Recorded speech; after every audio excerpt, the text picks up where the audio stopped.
much indeed. Let's talk to Isabel Oakeshott. Isabel, very good morning to you.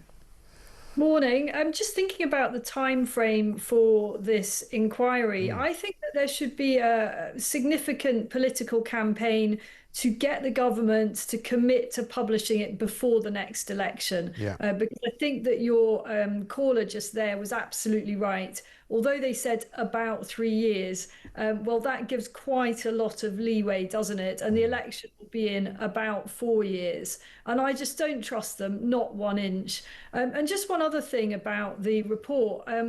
There are still people on social media who are denying the evidence in that official report that asylum seekers are linked to a number of ongoing investigations into child sex grooming gangs. And I just find it unbelievable, the levels of denial. They've not gone away. These people who will not listen to the truth Right. are still out there. And as Peter Blexley said to me this morning, surely if these current cases are involving people who have come here on small boats or by whatever means to claim asylum, then that makes it a state of emergency even more, surely, doesn't it? As if it wasn't already a state of emergency on our shores. You know, surely this now is a reason to stop anybody from coming in because of what they might do when they get here. Completely. I mean, that's been the case for a long time. It's time that the establishment and the lefty hand-wringers accepted that these boats are not full of women and children, as Darren Jones, the Chief Secretary of the Treasury, ridiculously claimed last week, and nor are they all full of very nice people. There may well be some nice people on board those boats, but unfortunately, we are also importing people who do not wish us well and do not have good plans in mind. And that is just simply the case. And it is there in black and white in Louise Casey's report published yesterday. Yeah, well, there's a fantastic spread in the Daily Mail today. I don't know whether you've seen it, of what happened yesterday on the shores just off the coast of France. I have, yeah. Where there are pictures of what just looks like a complete and utter free-for-all of people trying to clamber into boats. I mean, there are two small children that can be seen on the shoulders of a couple of people wading into the water. But to be honest, you wouldn't be surprised if they'd taken those children just to see if they could get on a boat because they've got a child with them.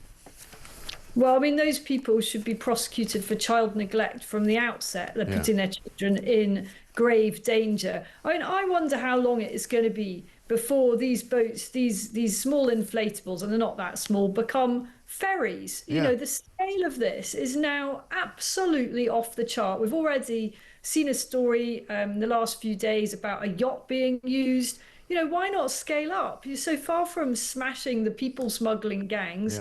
All that's happened is that Keir Starmer's inability and refusal to do anything about this massive booming trade has actually emboldened the gangs, and the numbers are quite literally greater than ever.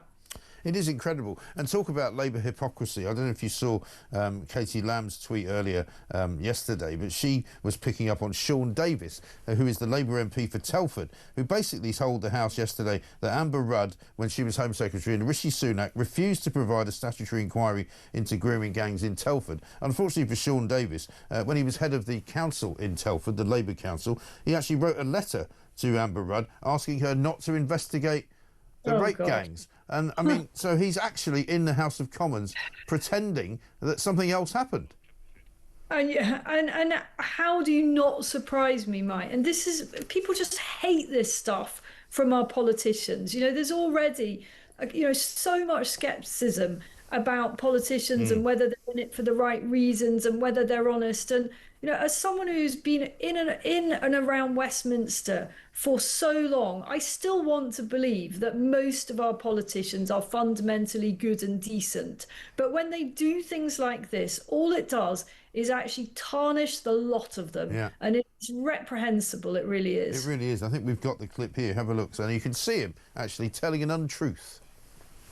I want to praise and pay tribute to survivors from right across the country, and again highlight the survivors who worked in Telford alongside myself and other organisations to do that local-based review. The reason we did a local-based review was because the then Home Secretary Amber Rudd and the then local government Minister Rishi Sunak refused to provide a statutory inquiry into Telford. Incredible. And so, you know, she's got the letter that he wrote saying, please don't investigate. Incredible. I just, you know, you're kind of speechless, aren't you? Let's talk about Starmer, because he hasn't said anything. He's been writing tweets about all manner of things, meeting Donald Trump, doing trade deals, even about dodgy roads. But he hasn't tweeted yet about this Baroness Casey report, and he has yet to speak about it. Instead, he's been lauding it up at the G7. Let's have a look at him and Donald Trump trying to handle some paper together. We all know the great Prime Minister of the UK, and we just signed a document. This is, sorry about that. This is it. A very important document. Little windy out here. Give me that little. We just signed it, and it's done. And so we have our trade agreement with the European Union, and it's a fair deal for both. Yeah, I mean, apart from the fact it's not a European Union deal, I've never seen anybody scramble so quickly to pick up the papers of the president. I mean, he's literally so desperate to get the deal done. He's like, sorry, I'm just going to pick those up for you. My mind is playing all sorts of games here, wondering what would have happened if he just left the papers on the floor. You know, would Trump have picked them up? Absolutely not. But surely some kind of security person, minion presumably would have come along, scurry to pick them up. But there's Keir Starmer being the metaphoric, the proverbial puppet to the US president there. And I think it says it all really about where Britain is in relation to the US at this point, grubbing around on the floor, picking up little crumbs from the presidential table. Yes, I think that's absolutely right, because I said this yesterday, that, you know, one of the things that I think was so embarrassing for us as a country was to not even be included in the memo from Israel to say, by the way, we're about to attack Iran. They decided they can't trust Britain anymore, so they didn't tell us, and neither did the Americans. And that's where we are. The G7 now goes on. Trump's gone back to Washington. So what's the point of it all?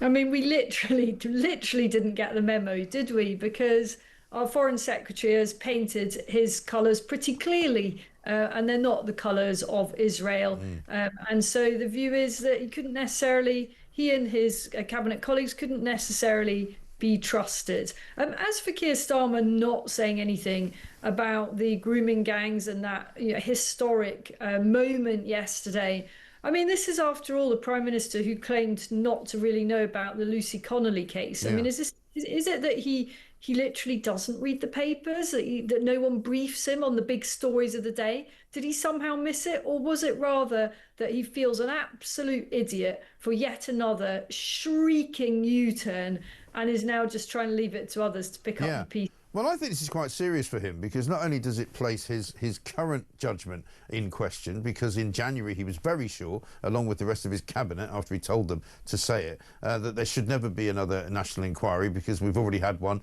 and there's no need to do it and it will take too long. And anyway, you know, what's the point of it all? To going all the way back to when he was head of the Crown Prosecution Service, and questions that he needs to answer about what he knew about cases which were not prosecuted, why he decided not to prosecute them. You know, we can give him credit for prosecuting some, because he did, and that's fair enough, but there was an awful lot that he didn't, and the rate of prosecution jumped considerably after he was no longer the head of the Crime Prosecution Service.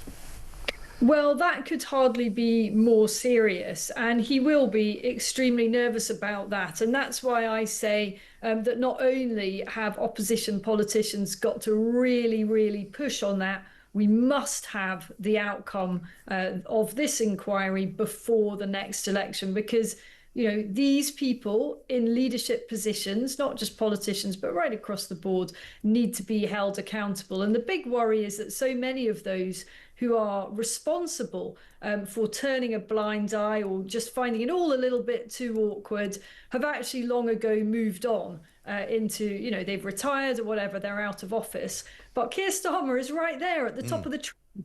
And so of all people, he must be held to account. Yeah, I think absolutely no question at all. Isabel, good to talk to you. Thanks very much indeed. Isabel Oakeshott, Talks international editor.